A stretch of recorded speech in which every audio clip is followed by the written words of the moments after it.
Not how can a wife change her husband, it's how can the wife change herself to better the relationship too. So yeah, I would say it's how can each and of course vice versa. Yeah, you know, I think I was recently on a podcast and somebody asked about like love, and you know, we fantasize love and what it is, and it's been hijacked to some degree by media and Hallmark, the people who make the cards, and it truly is, in the work that I've seen and the work that I do, it's love is compromise. It is being able to say, in this life where I have choice, I am choosing to not get what I want all of the time so that you can have what you want. And that's what I try, you know, to get to couples to a place where they can actually even have that conversation. Most of the time when people come into at least this room, they're in camps on one side of the room and on the other, and they just kind of lob grenades back and forth. And my goal is to at least put up a white flag for an hour a week to come out and let's try to broker a peace deal, and let's try to reconnect if we can, and find some place to like regrow that relationship. Yeah, okay.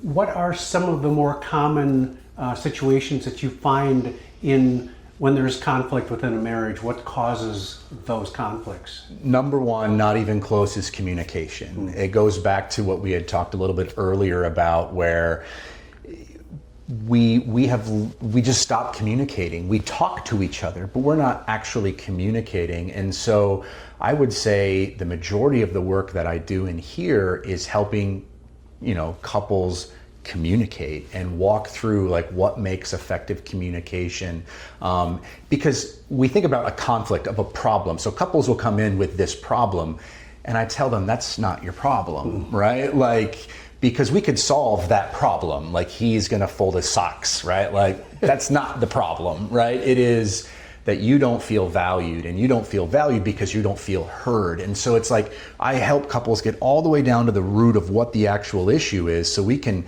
rebuild and fill those things out, so that way whatever conflict they have, they can work through. Because here's the thing, there's no marriage therapist in the world that is going to help couples prevent conflict. That is just a part of human relationships. What we do is help couples navigate that conflict, not only discuss and work through it, but also then repair. So lots of times what happens, so the second reason people come in beyond communication is they have conflict that goes unrepaired. So in this negotiation where I'm sacrificing and compromising, I might feel hurt. And if we don't repair that hurt and we just carry it to the next thing, I see couples who unpack weeks, months, years of hurt sitting in this chair because they've never taken the time to repair. Sure. And so that breeds resentment, and that is a cavity of marriage when you are resenting because you've never felt repaired after the compromise and hurt that you might have experienced. So communication, repair, and then I would say the third one, just to kind of tie a bow on it, and I see it less, is when there's a betrayal of trust. Whether that's through infidelity, you know, physical intimacy, emotional intimacy, those are real challenges that couples have to face.